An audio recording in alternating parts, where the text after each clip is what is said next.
BBC London has seen leaked internal documents revealing the scale of British Airways' proposals to restructure the airline following coronavirus.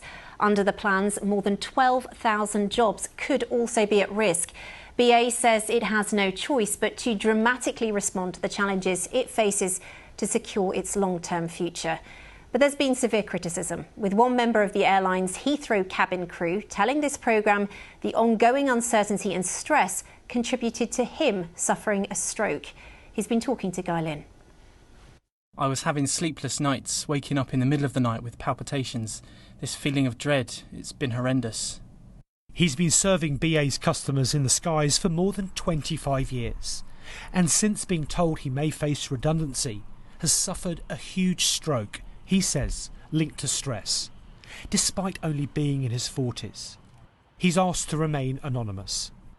I became unconscious and hit the floor, and they told me in hospital it was a serious stroke.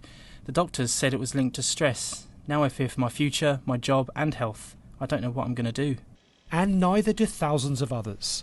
For months, BA's fleet has barely moved. The airline is hemorrhaging money and is considering laying off a third of staff to survive. Even if they don't lose their jobs, those who stay may be asked to make sacrifices with new contracts, and it's feared enormous pay cuts. In HR documents seen by BBC London, the extent of possible changes is laid bare.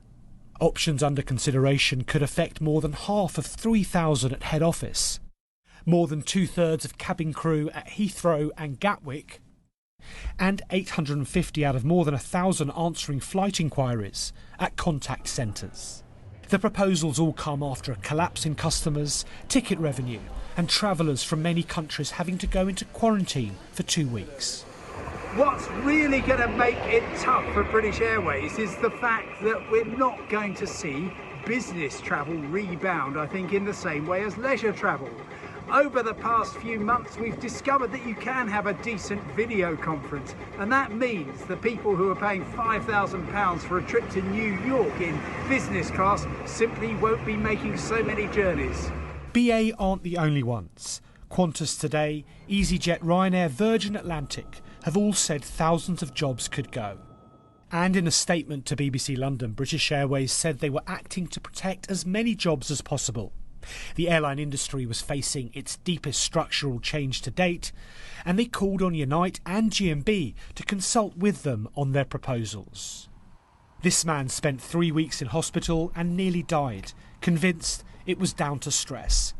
As BA considers where the axe will fall, he, like thousands of others, has no idea if he'll still have a job within a few weeks. Guy Lynn, BBC London. Well, we have repeatedly requested an interview with British Airways, but they've so far declined our offer.